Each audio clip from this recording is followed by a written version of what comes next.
बिस्मिल्लाहिर्रहमानिर्रहीम। सज्जनों ते मित्रों, सब तो पहला तो उन्होंने सभे मित्र प्यारे मुबारकबाद ते सलामी जिन्हें देश पंजाब की आवाज़ बन के इस्लामाबाद धरना दिता। खासकर नदीम अहमद एडवोकेट ते मिर्जा सलीम होरां वो पैर पुट्टिया है जिहड़ा पंजाबी कौम नूं बहुत पहला पुट लेना चाहिए सी। इस धरने विच लोकां दी रलते मुवक्कफ एक अलहदा मौजू है जिहदे उत्ते भी गल होवेगी, पर सब तो वड्डी गल पंजाब की आवाज़ का शहरी इकतदार में गूंजना है।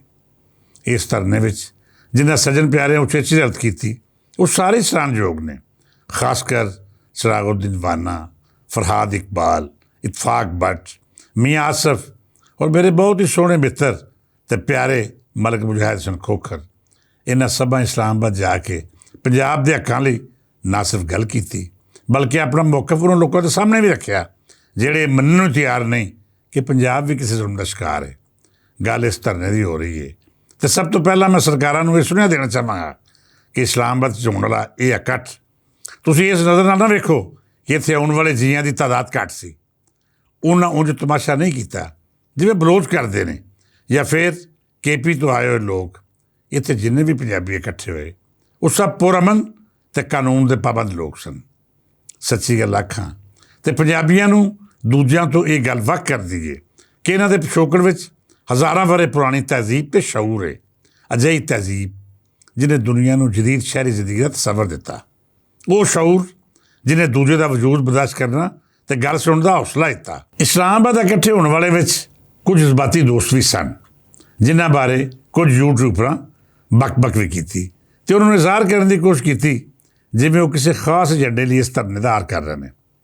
बई जे तुम समझते हो कि मुसलसल पंजाबियों के कतलेआम मगरों भी इस धरती का नौजवान जज्बाती नहीं होएगा, तो फिर तुसी या तो पंजाबी का कतल नहीं समझते तो या फिर तुसी भी उन्होंने लोगों में शुमार होंदे हो जिन्हां दा ख्याल है कि पंजाबियों को चुन के उन्होंने शनाख्ती कार्ड वेख के कतल करना कोई वड्डा कारनामा है। गल चल रही सी कुछ यूट्यूबरां दी जिन्हें इस धरने नूं खराब करने की कोशिश की।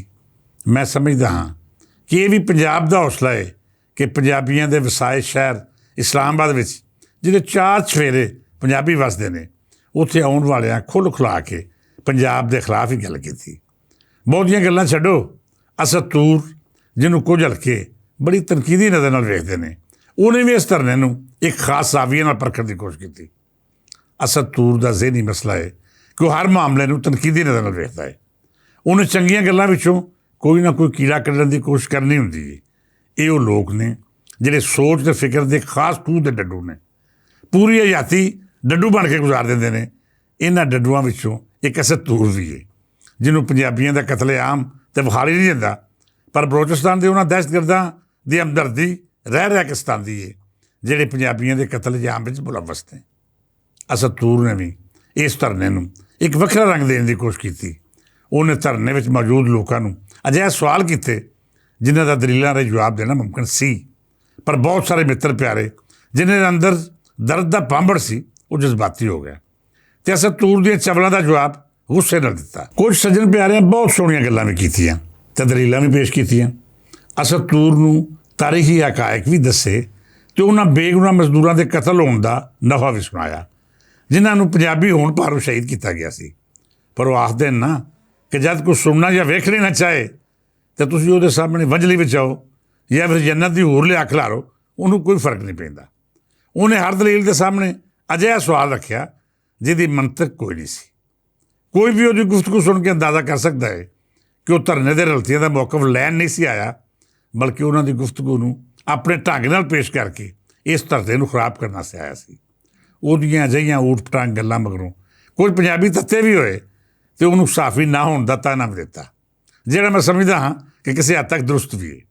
पर असद तूर इस गल उत्ते टिकिया रहा कि पंजाबी अपने हक्कां की गल करने की थां में उन्हां बलोच इतजाजियां के मौके नाल खलोण जिन्हां कदे भी पंजाबी मजदूरों के कतलेआम की मुजम्मत नहीं की। इत्थे होर भी अजिहे यूट्यूबर मौजूद सन जिहड़े अपने व्यूज़ वधाउण की खातर या फिर किसी खास एजेंडे उत्ते अमल पैरा होकर खास मकसद लैके आए सन। बहरहाल पंजाबियां किसी हद तक उन्होंने नाकाम बनाया तो किसी थावें ना तजर्बाकारी पारों इन्हां दे हथों वरते भी गए। सज्जनों, इस्लामाबाद धरना ਤਾਰੀਖ ਦਾ ਅਜਿਹਾ ਰੁਖ ਤਰਤੀਬ ਦੇ ਰਿਹਾ ਹੈ ਜਿਸ ਮਗਰੋਂ ਤੁਸੀਂ ਪੰਜਾਬ ਨੂੰ ਬੋਲਦਾ ਸੁਣੋਗੇ।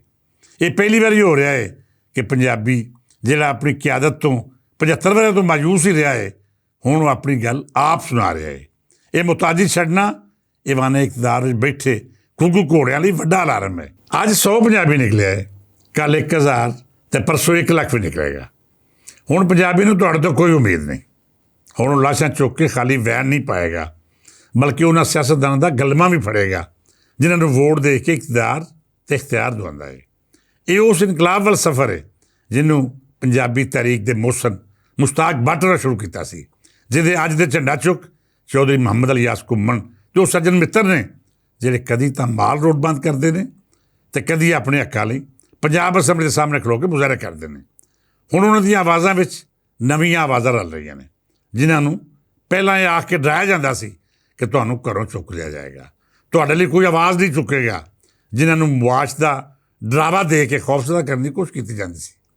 ਉਹ ਫਿਰ ਵੀ ਨਹੀਂ ਸੀ ਮੁੜਦੇ ਅਤੇ ਪੰਜਾਬ ਦੀ ਗੱਲ ਧਰਤੀ ਉੱਤੇ ਅੜੀਆਂ ਮਾਰ ਕੇ ਕਰਦੇ ਸੀ।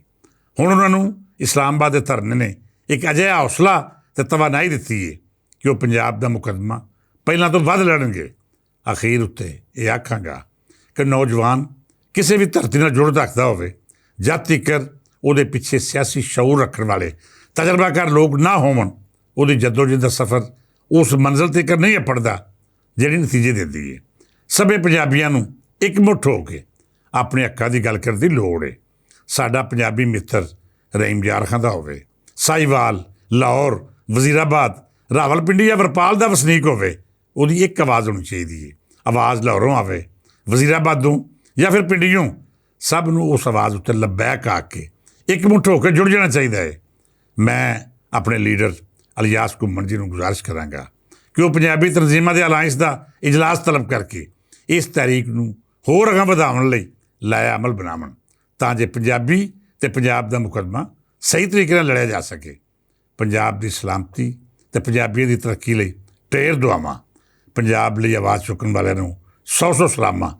ਇਜਾਜ਼ਤ ਦਿਓ, ਰੱਬ ਰਾਖਾ।